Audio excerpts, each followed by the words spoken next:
What is going on, my friends? Brian Hardy here, checking in.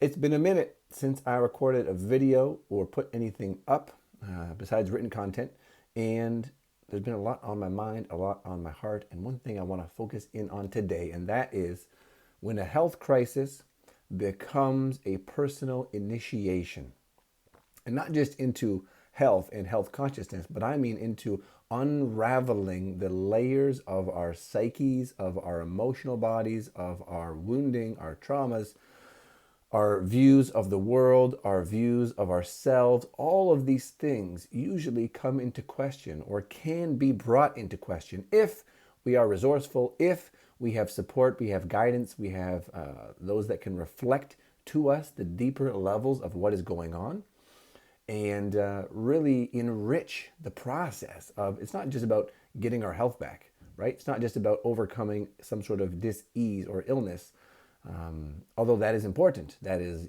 obviously something a lot of us want to do, and that's what brings a lot of us, myself included, into the world of health, nutrition, lifestyle, medicine in the first place. If we didn't lose our health, we wouldn't be interested in regaining it.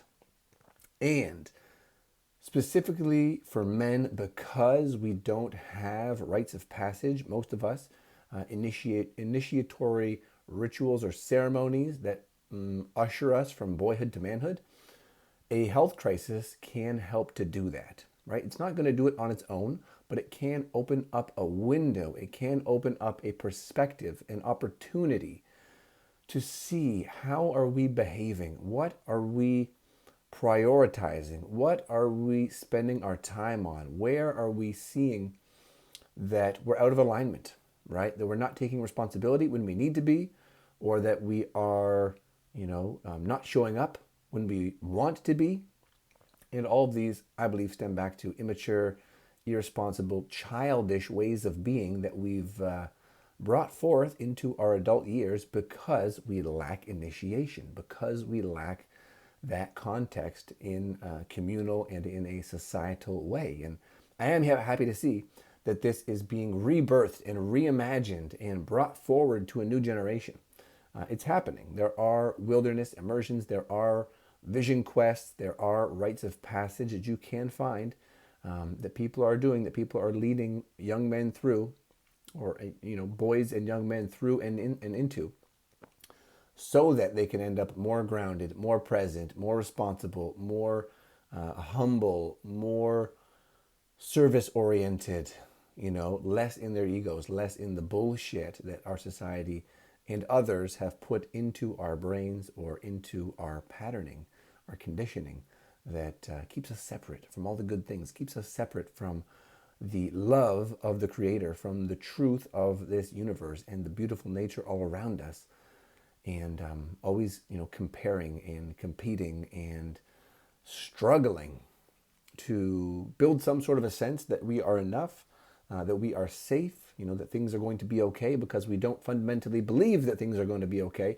We don't fundamentally know that we can make it through really hard things. I'm using the we collectively, because I lucked out in a few ways, because being the youngest child of three and having a brother who was 7 years older, and him and all of his friends that would beat me up, pick on me, torment me, as much as I may have, not liked it at times, for the most part, I loved it, as long as I wasn't really getting hurt. But it toughened me up in a way that I don't think anything else really could. I mean, maybe joining, wrestling or martial arts at a young age and sticking with it for a long time would have had a similar effect.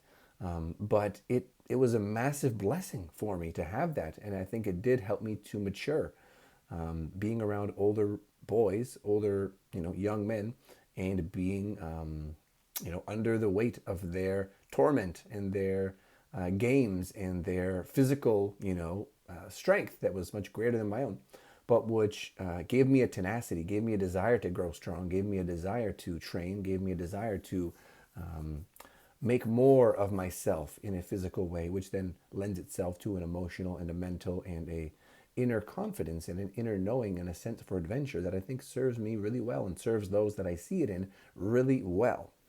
And so really, I wanted to jump on here because, working with a client recently, and it is very clear to myself and Katya and to him, which is beautiful, that what he's going through is an initiation of sorts, and it is in many ways emotional wounding that needs to be resolved, that's coming up and that's been causing symptoms for him. And it's an invitation into discipline on a greater level and restricting the cheap, easy pleasures, right? Restricting ourselves from eating the hyper palatable convenience foods and taking on the mantle of physical exercise in a regular fashion, right? These are all things that we know we need to be doing. It's not anything new, it's not anything groundbreaking, but yet a lot of people struggle to do them. And so, why is that? Where's the gap? Where's the in between? And I think a lot of it is because a lot of so called adults are actually grown children in adult bodies, and mentally and emotionally and many times physically, they're weak, right? There's a weakness there. There's something that hasn't been tested, hasn't been forged in adversity, or at least not to the degree from which it is of which it is capable, right? The latent potential that wants to come out. We're not all going to be the same. We're not all going to be, giant muscle-bound warrior types. That's not natural. That's not honoring of our uniqueness. But what we all can do is become developed in our own way, mentally, physically, emotionally, strengthened in that way, and adaptable and resilient and aware of what we need to do to put our bodies in a pain-free, energized, capable state. And for me, I think about, very basic things. And one could say that we are heading into a time where physical preparedness and adaptability and strength may become, a life and death situation for some folks, depending where you're living, what the economic and political instability is like, what the levels of violence are like. These things are very real, and there's a lot of very mentally ill and disconnected, isolated, unwell individuals, and those are the individuals who typically can become violent, right? So this is not to be paranoid about that, but this is to know that if something were to happen, if a situation were to present itself, you can handle yourself. You know what to do. You have the strength and the power to take action or to help others, right? To help those who can't help themselves, children, women, other people who don't have that strength, who don't have that confidence, who don't have that preparation to one degree or another, through some basic martial arts, self-defense, strength and conditioning, so that mentally you're ready, right? And this does not just apply to tough times, although I do think collectively we are moving through what could be called tough times, times where we need to be more of the earth. There can still be abundance in many ways, financial, relational, food production. I think more people are growing gardens right now than probably ever in recent history. Growing gardens, growing food, having chickens, having animals. All these things are fantastic. They cut out the middleman of corrupt, disgusting food-like products that are killing people anyways. And they reconnect us to the earth, to nature, to resilience, to the strength, and to the determination and consistency that it takes to successfully grow those things for yourself and your family or your community. So this is all fantastic. This is why, collectively, since 2020, we've been having a human-wide, a man and woman and earth-wide initiatory process as we move into the Aquarian Age, as we move into sci-fi world, as some people like to call it. Things I know things are getting better, but they're probably going to get worse in the short to midterm before they really get better in a more collective and holistic sense. Of course, we all have our own experience. We are all choosing where we're going to play within that.